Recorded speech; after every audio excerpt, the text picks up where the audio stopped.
All right, thanks everybody for coming. End of the first day of GDC, so it's awesome. So my talk is about this Unity demo that we did.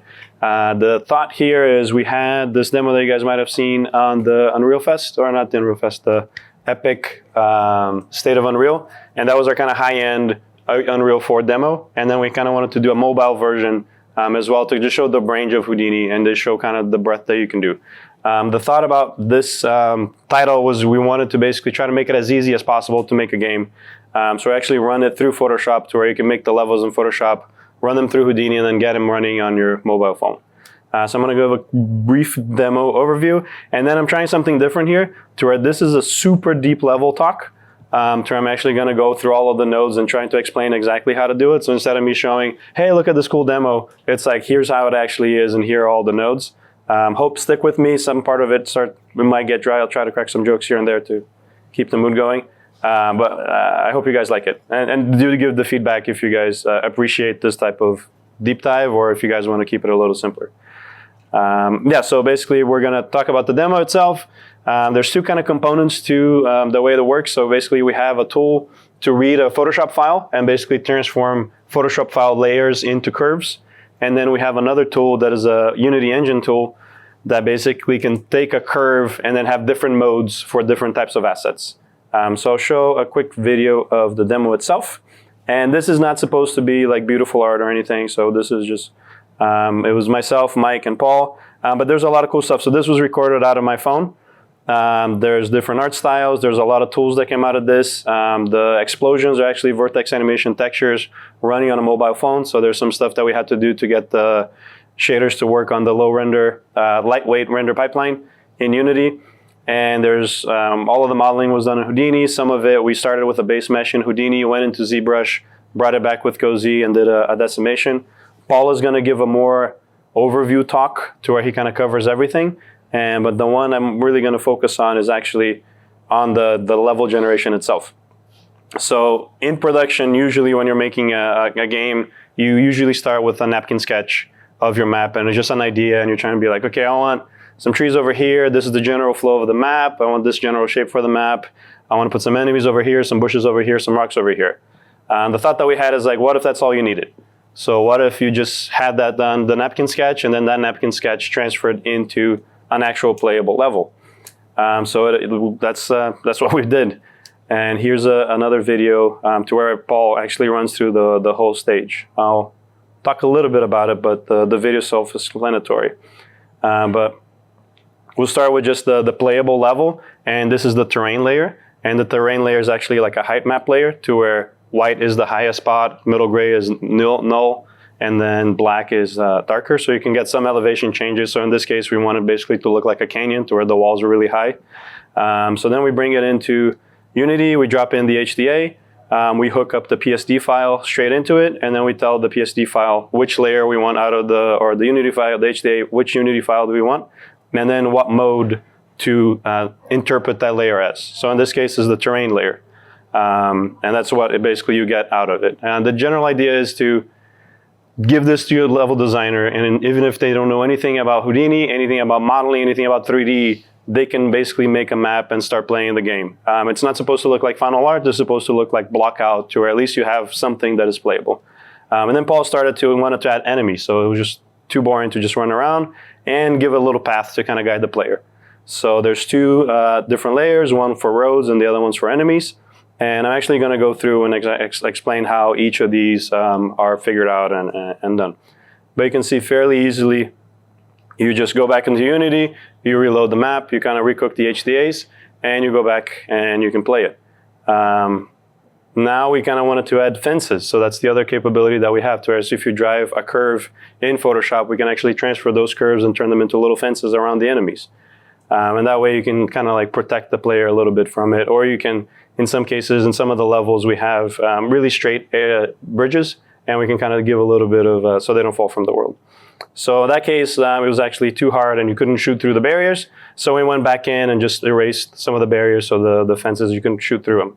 And then we just wanted some decoration because the extra stuff around the path is something that we didn't care about. So we filled it with foliage. There's a tree layer, and then there's a bushes layer, and then there's a rocks layer. And then that's generally it. And then because the assets are just assets, you can change their art style like any other swap that you would want to do. So this is an older version to where we kind of had proxy art. We downloaded a asset pack from the asset store, and we're like, hey, we want to use this one. And so it's a completely different art style. And we generated, I think, 10 maps in an afternoon, just really quickly, and kind of got them all in and playable. So yeah, here's some shots of the different maps. And we might be able to make the APK, like the actual game, available to you guys too. We're planning on making the project and the tools available. We did another demo last year that we weren't able to share it, so this one we made sure that we were going to be able to share it. So under the hood, what's actually happening? So we have these layers, and there's different types of modes. So there's the terrain, point, to where it's basically just a point with an orientation, decal, which is like a projection essentially, to where you want to have the roads. Originally, we started to think the roads would be actual road splines, but that just looked bad, and it wasn't what we wanted. We actually wanted to paint some more organic roads. So then we moved into this decal mode. And then we had the scatter. And so what Houdini does, it basically generates either instances or actual geometry to get it into Unity. And then the HDA actually just, you can load it into Unity and go through it. So these are the maps that we generated. And the pseudocode for the HDA itself is we have a node that is called PSD layer to curve. And that one is available on the GitHub already, so on the game dev tool, so you can just use it. And then we process that curve. So let's actually go through the node itself. So the first step is actually reading the Photoshop file.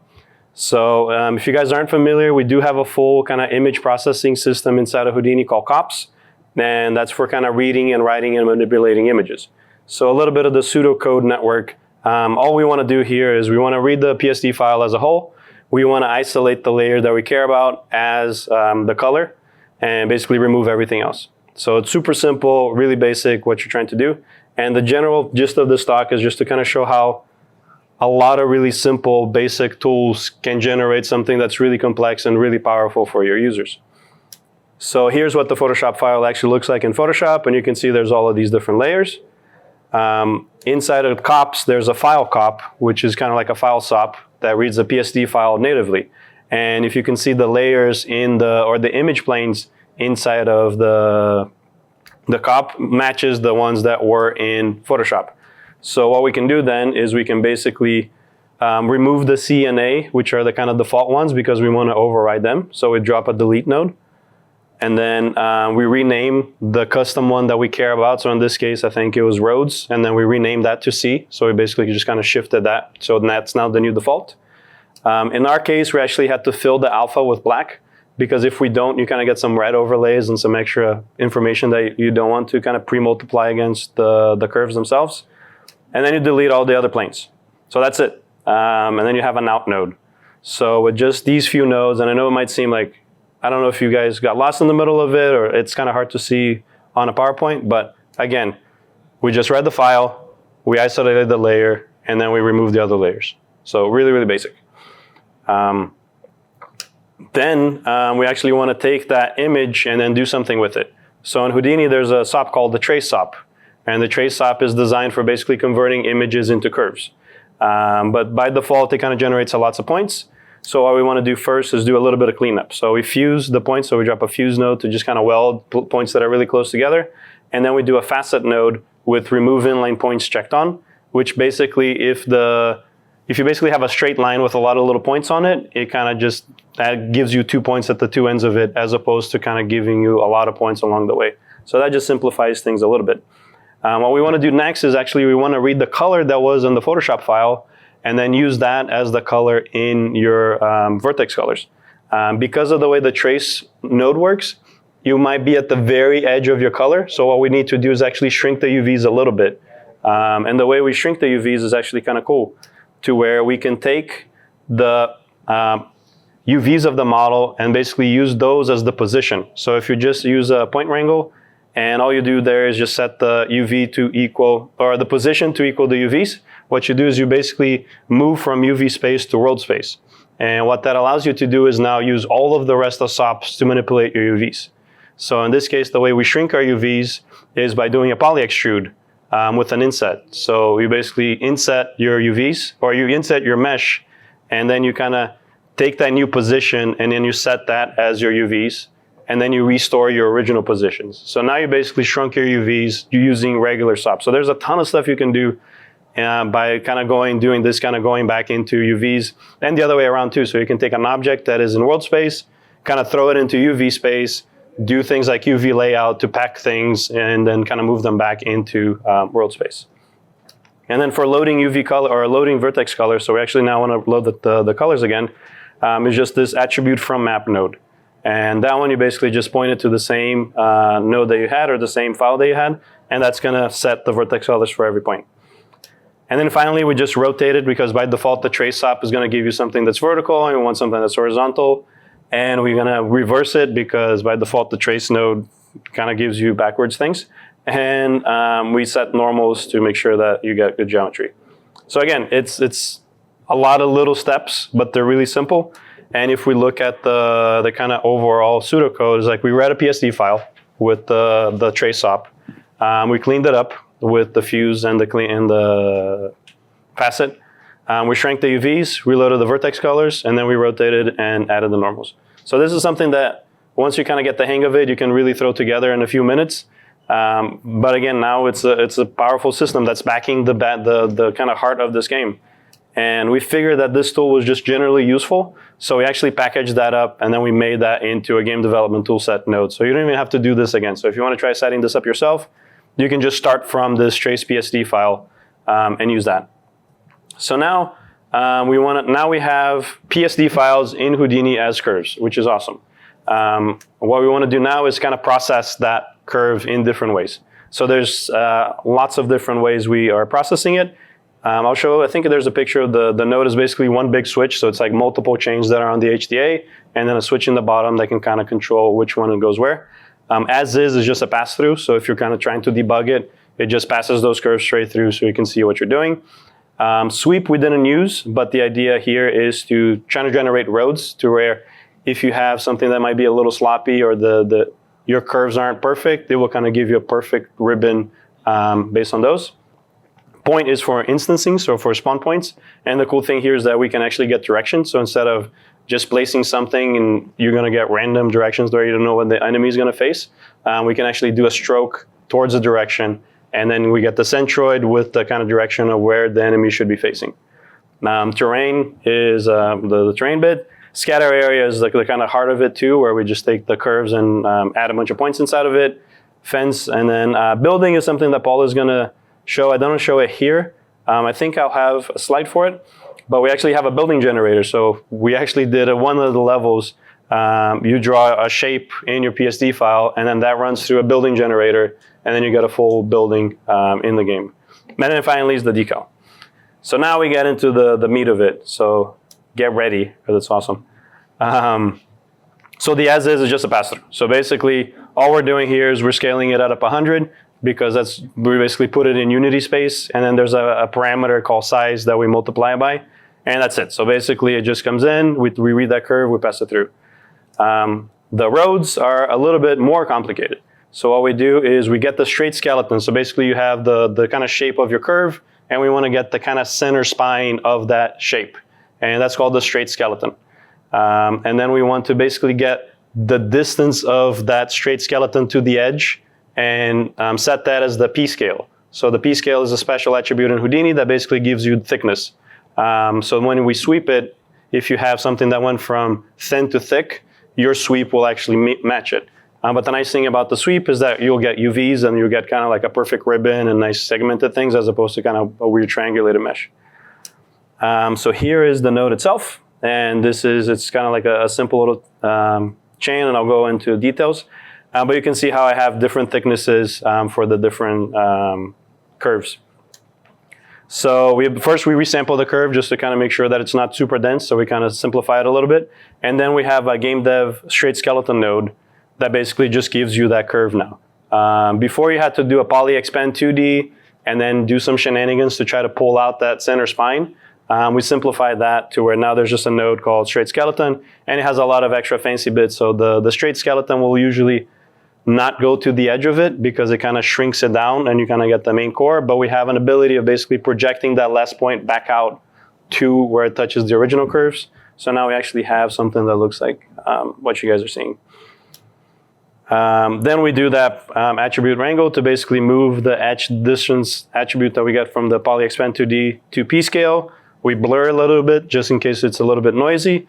And then there's another new node called the curve sweep, which is basically a wrapper around the sweep node that hides all of the nonsense that you have to do to get UVs on the sweep node. So there's also, that's kind of one of those Houdini historical things that it's like, oh, here's the secret magic for you to get UVs on a sweep, and you got to convert it to NURBS, and then you got to add this attribute, and then you got to convert it back to polygons, and you got to make sure that the sweep is set to the special, and then like even I do it and I remember it once, and then I have a file that I refer to whenever I have to do it again because I don't have mental capacity to store that stuff. So I finally just said, screw it, I'm just going to build a node that does it. And the nice thing here too is that I found myself, whenever I did a sweep node, I would either do it with a box, a curve, or a circle. And that was like 90% of my use cases for the sweep node. So I just built those in. So by default, you just pass a curve, and you have some built-in options to basically do those shapes. You also have an optional second input to pass in a custom shape if you want to do a custom profile. And then you have an optional third input, which is a naming angle. So basically like an up vector. So you can have another curve that kind of drives it. And that curve doesn't have to be the same topology as the original one, which is kind of nice because then it just simplifies it. And you can kind of, if you want banking or some special behavior on the sweep, it allows you to do that. So that's basically that on the sweep. So it did take a couple of special magic nodes, but again, those are now just done and built into Houdini through the game dev tool. So, and then the transform at the end is just, again, to push it up to Unity scale. So realistically, all we had to do is we got the straight skeleton with the straight skeleton node. We did a little bit of attribute management to kind of polish it or blur the attribute and then move it from one place to the other one. And then we ran the sweep node. And now we have a really solid tool to be able to kind of take a general brush stroke and then convert that into a proper road. Then we got into the point, which is kind of cool because we use this all the place for all of the spawns. So for the spawn point of the player and then the spawn point of the enemies. We use this, and like I said before, the general pseudocode is because you just have kind of like a streak, you want to figure out the 2D bounds of that streak and then figure out what's the longest edge. So you isolate the two shortest edges. So now you have these two guys, and then you find the center of those. So now you basically have 2 points, and then you basically just subtract the position from one point to the other point, which will give you a direction. And then you move that point or either of the points to the centroid. And now you basically have a point in the center that's aiming as the general bounding box direction of the input curve. So if you see, here's the kind of the result to where I just do a for loop for each of the island shapes. I run through this kind of generate oriented point subnet that will go into it. And that does a really good job. Even like these weren't designed to be, these were the decal curves, but it kind of gives you the general orientation really solidly. So how are we actually in doing this? So what is in that magic generate orient point node? So we use the bound node. So the bound node will give you a bounding box of that object that is properly 3D oriented. But because we're in 2D space, we only care about the top face. So what we do is we do a delete node, and the delete node has an option to basically delete things by normal. So we can just basically say anything that's not facing up, get rid of it. So that gives you a single face that is the kind of general 2D bounding box. Then we can do a measure. So the way to get the longest edge is we measure, we have to do a carve to basically split each of the edges individually. So now we basically have 4 primitives. We do a measure node to basically get the perimeter of each of those. So we basically get the length of each of those. And now we promote that attribute from each of those primitives up to the detail level. And the attribute promote is super powerful because there's different modes of how to promote it. So basically you're saying there's 4 primitives and I want to take those 4 attributes and I want to promote that up to the geometry level, the kind of detail level. But you can say, how do you want to promote that? Do you want to promote it with you add all of them together? Do you get the average of them? Or you get the max of them or the min of them? So if you set that to the min or the max, now you basically get the max value of that, your longest edge. So then when we do a blast, we can actually look into that detail attribute and say, hey, if my perimeter attribute of this current primitive is smaller or equal than this kind of promoted one, I will get the shortest edges. Then we get the midpoints, and the midpoints is super easy to get. We just do a carve, and I think it's called extract. So you can basically extract the points. That's this option over here. If you guys can see my mouse, no? This option, yeah, there. And that basically you just say extract the points at the halfway line. And then finally we have a little bit of a wrangle, and that wrangle is basically you're just subtracting one position from the other position. So basically on your point wrangle, you basically pipe in the first point and the second point, and you use that. You can split them up using the split node, and you basically just have two inputs now, and you basically subtract the position of the first input from the position of the second input. And now we get that. And I'll make these HDAs available for everybody so you guys can kind of go in and look at the wrangles. The wrangles are the only little bit that are slightly more complex, but you'll see they're kind of one line or two lines each, to where it's a really nice introduction into wrangles to just kind of do these dumb little tricks. So again, all we did here was we got the 2D bounds. We figure out what the shortest edges are. We got the center of those, and then we kind of subtracted both of those to get a vector. And now we use the left and right to be able to kind of get oriented things. The one thing to know is that you can either get something pointing this way or that way. In our case, it didn't matter because the turrets can rotate. So that's the only kind of catch. You can probably do some bias to where you can make, instead of you can do a closer fit instead of just a bound, to where you can kind of get a taper and you can kind of get a slightly closer fit. So that's the one caveat. Yeah. And then the terrain itself. So the terrain is the relatively more complicated one. So the first thing we need to do is actually we need to add more resolution to the terrain and then reload those vertex colors. So because we only have curves and we actually want more of the detail from the interior shapes, we kind of need to add a lot more resolution and be able to kind of reload those. Then we need to displace the points based on that vertex color. And then we basically extrude things down and we voxelize it to basically turn it into excuse me, a solid shape. So sometimes the extrude will kind of extrude through things and do some weird stuff. So voxelizing will kind of send them to volumes and send them back into polygons. And then we add the vertex colors to basically isolate grass from walls. So we do a really simple, just if something is up facing, it's white, and if it's not, it's black. So then on the Unity side, we can do some vertex colors. And then I'm gonna drink some water. And then finally, we just add the remesh node that kind of gives us that kind of broken up organic look. And we add UVs and collision. Welcome. So let's see how we're actually doing that. Excuse me. Hey. So the first thing that we needed to do is basically add that resolution back in. And the way that we do that is with a divide node. So the divide node can do things like triangulate it. It's kind of like a Nuber node, where you can triangulate objects. You can remove everything but the border. But it also has this cool feature of a bricker. And the bricker just basically adds a grid of polygons to your curve. So in this case, we just basically laid out a grid inside of your shapes. And then now we just do the same attribute from map that we did before. But because we have a lot more resolution, we're actually getting more of the data, as opposed to kind of getting this streaky mess that we were getting before because we didn't have the resolution. So then we do the displacement. So for the displacement, actually, we do need to do a little bit of gamma correction on the vertex colors. So we do a power function by 0.45, which is 1 divided by 2.2. And that will just kind of, I want it to be a stickler to where if I painted middle gray on the Photoshop file, I want a middle gray to be no movement at all. And if you bring it into, through COPS, there's a gamma applied on reading that texture. So we basically want to de-apply that gamma and basically force that value to be, again, 0.5. And then we unpack that value because we're going from 0 to 1. And with 0.5 being the middle point, we actually want to switch that range back to being -1, 0, and 1. So what we do there is we just multiply it by 2 and then shift it back down by 1. And then there's an offset, which is kind of like a strength parameter that we can use. So then we just drop poly extrude and reverse and a voxelize. So basically we extrude the mesh down. We flip it. The normal is inside out because we kind of move things down, so we kind of get the inside rotated.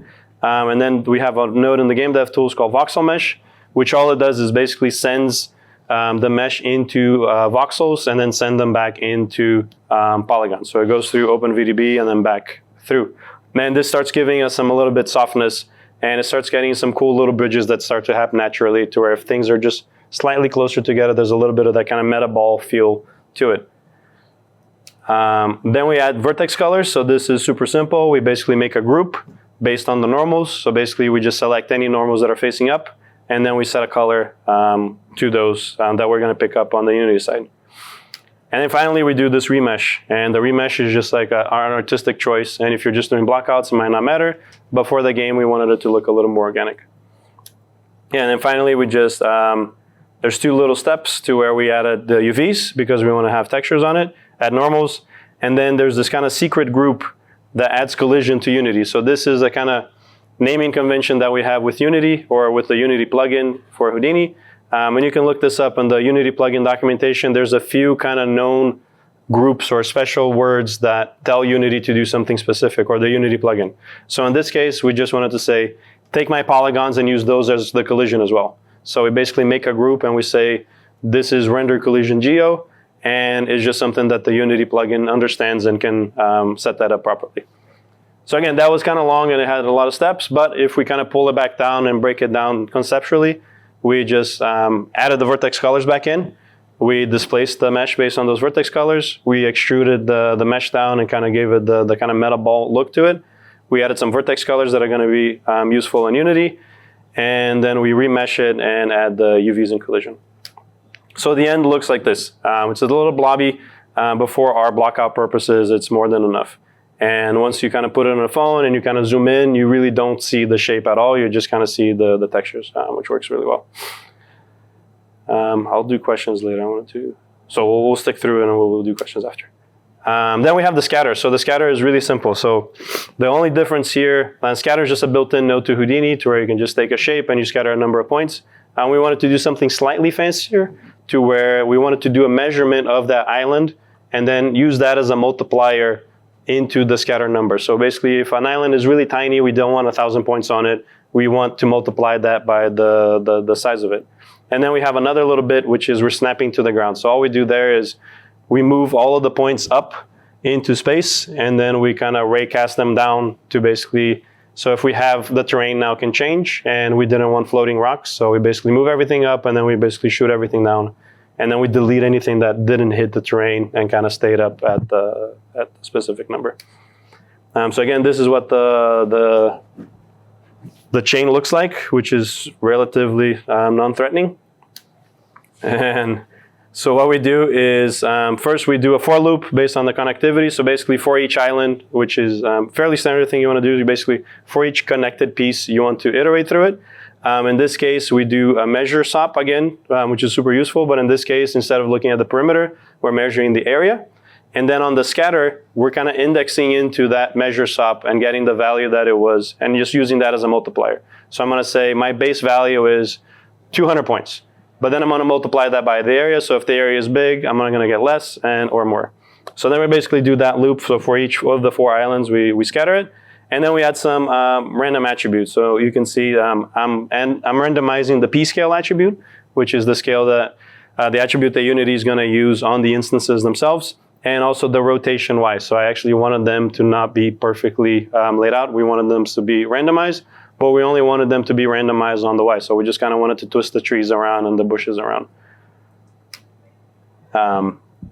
Yeah, and then we actually just have points. So these are just raw points that we are sending to Unity. And again, another one of those conventions is if we add an attribute called Unity instance, that string that gets passed to it is the actual path for the instance in Unity. So in this case, we're actually exposing that as a parameter. So when the user uses in Unity, they can drop it in, they'll set up their layers, and then there's going to have a parameter which is, okay, what do you want to scatter here?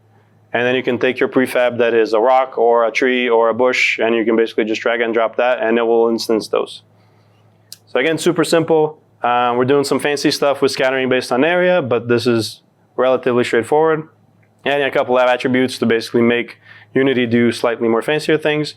And then the snapping to ground, I'm not even showing here, but it's basically you move everything up. It's 2 nodes. You basically use the transform node to move everything up, and then use the ray node to basically move everything back down against the terrain. Then fences. Fences is kind of bread and butter for Houdini. So this is actually even cheaper fences than the usual one. So the pseudocode here is basically similar to the sweep one, to where we are getting that straight skeleton from the shape. We're deleting the curves based on a threshold. So if we have like little flags here and there, we want to get rid of those. And then we do a little bit of cleanup and basically welding curves that are kind of together. And that's an awesome node that, if you guys don't know, it's called the polypath node. And then we're adding the kind of normals and up vectors. So whenever we're placing the objects, they kind of face towards each other and they're kind of generally point up. So you kind of have these two vectors. So you have an up vector and then you have a normal that looks like that. And then again, we add those Unity instance objects. So the way we're doing, we're kind of cheating it to where we have two assets. One is the pole and one is the slats. And the points kind of overlap themselves. So basically for every point, we have 2 points, one for the pole and the other one for the slats. And we basically place them. And then for the slats chain, we delete the very last one.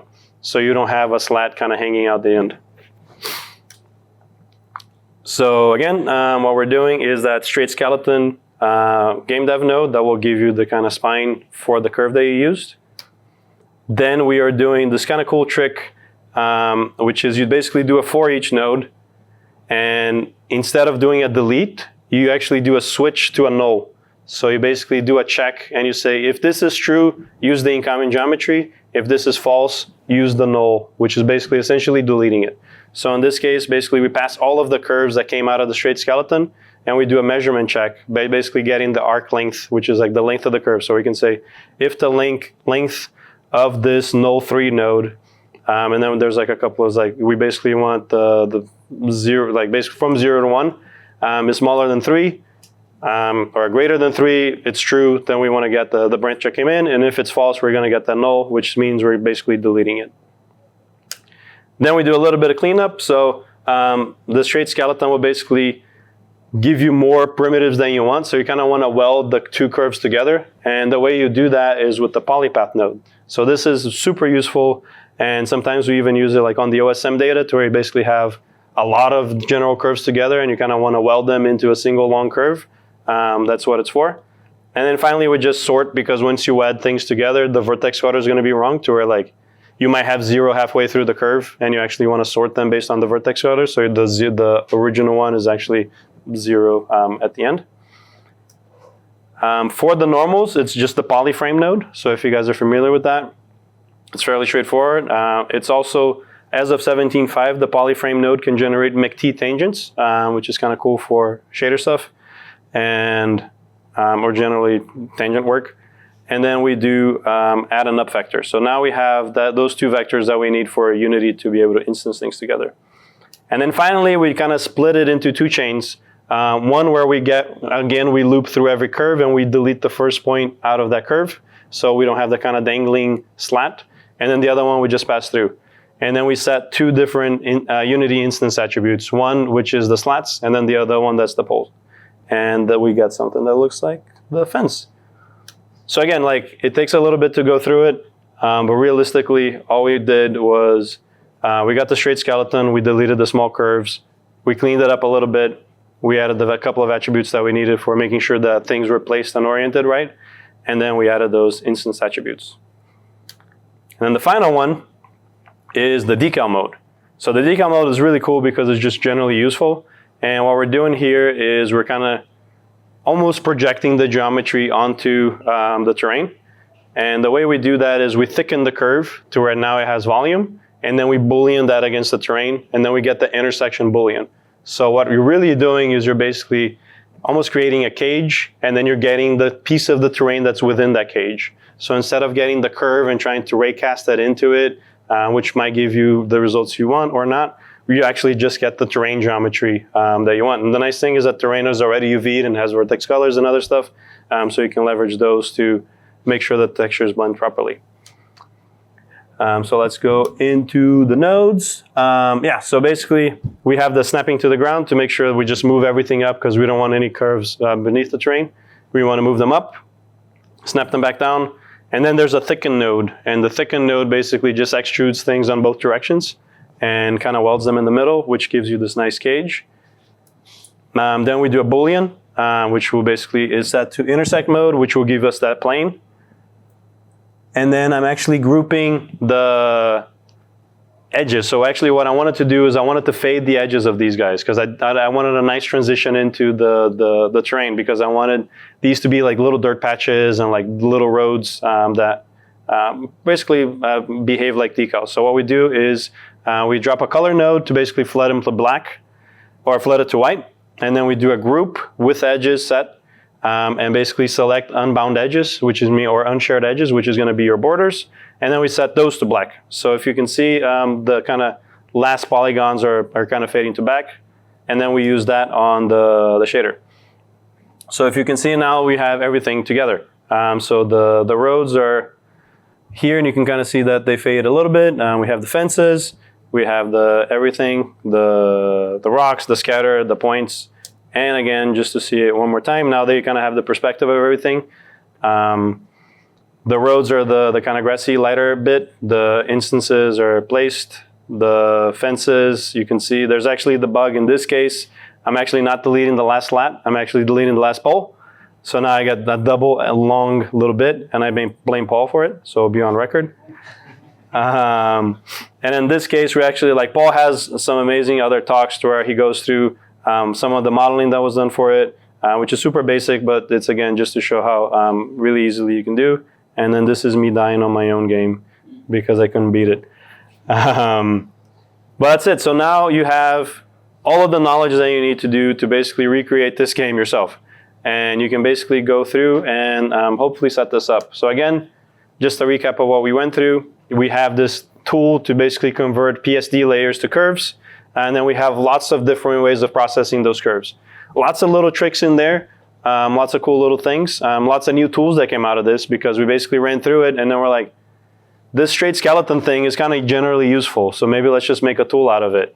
And we do that on our own workflows, and you should do it too. Like if you guys see that you're doing things over and over again and you have these little chains that you always use, just make that into an HCA and put it in the back pocket, and then now you don't have to kind of keep dropping these. Even if it's like 2 nodes, it's 2 nodes that you have to know which nodes are to drop and the right properties that you need to know to drop. So it simplifies things a lot. And now you basically have a system for generating procedural maps easily. And the cool thing is that you can hand this, as a tech artist, you can hand this over to your designers, you can hand this up to your concept artists, you can hand it up to your directors and your art directors, and they don't even need to know about 3D. They can just draw some stuff on a napkin and basically start playing their game and be able to kind of have their own feedback, which is kind of your democratizing, I'm gonna try it. It's late. The creation. So the other 2 talks that have, so Paul actually has another talk on basically this rapid level creation. He's not gonna go as deep, it's more of an overview, but he's gonna touch like the building generator. We have like a snow buildup tool that we released to basically generate the kind of snow cap on the trees. We have a dirt skirt generator for the desert. We have, I think, a branches curve to generate the kind of dead trees. So it's kind of like a cheap L system, or to where you can kind of not have to deal with L system, but you can still kind of get recursive curve generation. And then he actually has another one, which is creating functional prefabs using engines. So he actually goes further to where not only you're handing off Unity a couple of points and some attributes, he's giving off like full destructible scripts and full kind of extra things to do on the flip side. So there's nothing that you need to do. There's a lot of other talks that we have, but for this kind of demo, those are it. So thank you, and have a great day. Bye. And I'll take questions too if you guys have any. Luiz, do the game dev tools automatically repopulate every time you make a new one, or do you have to download them every time you create a new one? You have to update. Okay. So there's like a button that you just get it. I thought about making it auto update, but I felt that was a little draconian on people with production because they might want to lock the version and be like, don't. But I might add an auto update if you feel that's useful. We're actually going to try doing some other stuff to where we actually ship them with Houdini now for people that are behind firewalls. But we kind of ship them hidden on a zip file in the Houdini installation. But we might make an option that's like, do you want to use the built-in one or do you want to get the GitHub one? So you can kind of ensure that everybody's on the same version that is tied to the Houdini version. Yeah, we've got it on 1,000 machines. It'd be nice to have it auto-populate. All right, yeah. Ooh, that's doable. And the GitHub downloader is actually a script. So if you guys want to kind of automate that process, you can. But we should be able to make it auto-populate. That's a good idea. And we want to add release notes. Whenever you update it, you know what you got. And you can say, hey, here's the new things that you downloaded. Cool. Any other questions? Have you guys thought about making a version for Unreal where you can have editor-only modules with no runtime when necessary? Yeah. We've been using that a little bit internally, but there's been some difficulty with the friction of the runtime module having to go through extra processes and extra approvals, just because of how many places that gets, reviewed and sent out in automated testing and things like that. Yeah. So we do. So you probably saw the Quixel demo today. I saw the one in the Unreal one. Yeah. So that was our Unreal demo for the year. And then this one was the Unity one.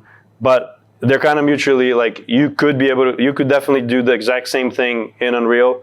We have an Unreal plugin that basically has the same capability, so it's kind of agnostic. So if you set up these systems here, it can work there. And then the nice thing about the Unreal one is that there's no runtime capability at all. So you can basically bake those out to blueprints. So whenever you have the scatters, you can say, just decouple the Houdini actor altogether, and then you bake it over to thing. But yeah, if you have more questions, I'll chat with you later.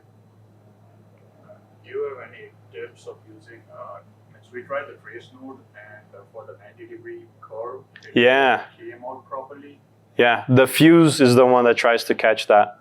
Okay. Because sometimes you'll basically have like a beveled corner, and then the fuse will try to kind of stick that into a single one.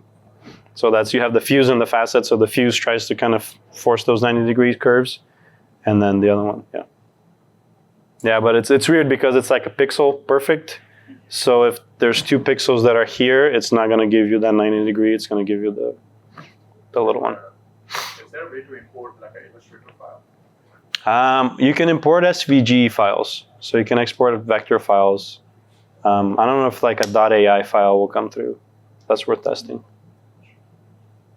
Yeah, and that might just come in cleaner too. That just might come in as curves. I know we have like EPS support too. So that's something to consider, like if you do need perfect exact things.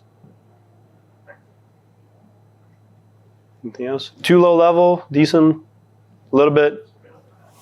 All right, cool. Yeah, thanks.